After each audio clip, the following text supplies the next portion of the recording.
Are you interested in investing and trying to figure out if you would prefer to invest in index funds or index ETFs?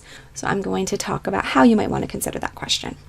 So one thing to know about index funds is that you can automate your investing into an index fund. That is really good because automation is your friend. That is something that you want to be doing. And so if you can put $100 a month, $500 a month, however much it is, if you can contribute a certain amount each month, you can just set it up to be automatic. You don't have to worry about it. You don't have to think about it.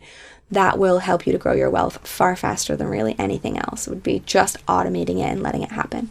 That's something that you can easily do with index funds. Another thing about index funds is you can buy to the exact penny. So you just say, hey, I want to buy $100 of this index fund, and you can get $100 of this index fund.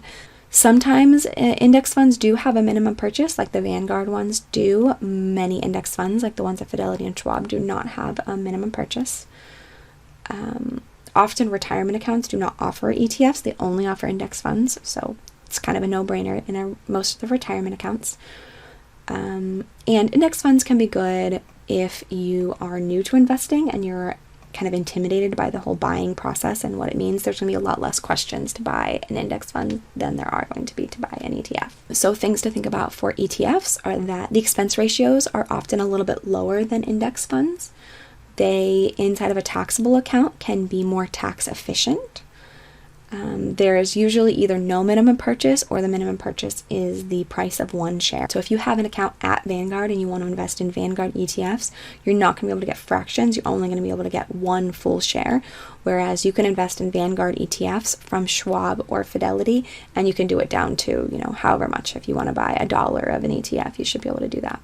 ETFs can typically be bought anywhere stocks are traded, so you don't have to open an account at a specific place to do it. Often with an index fund, you're going to want to open the account at Vanguard if you want the Vanguard index fund, or open the account at Fidelity if you want the Fidelity index fund.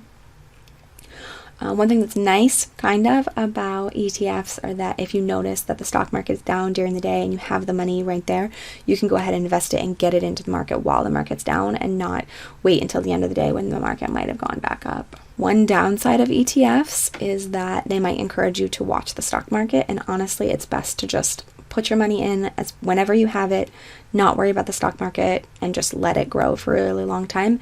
And so ideally, you don't want to be watching the stock market, and so you might not want to use ETFs if they encourage you to watch the stock market.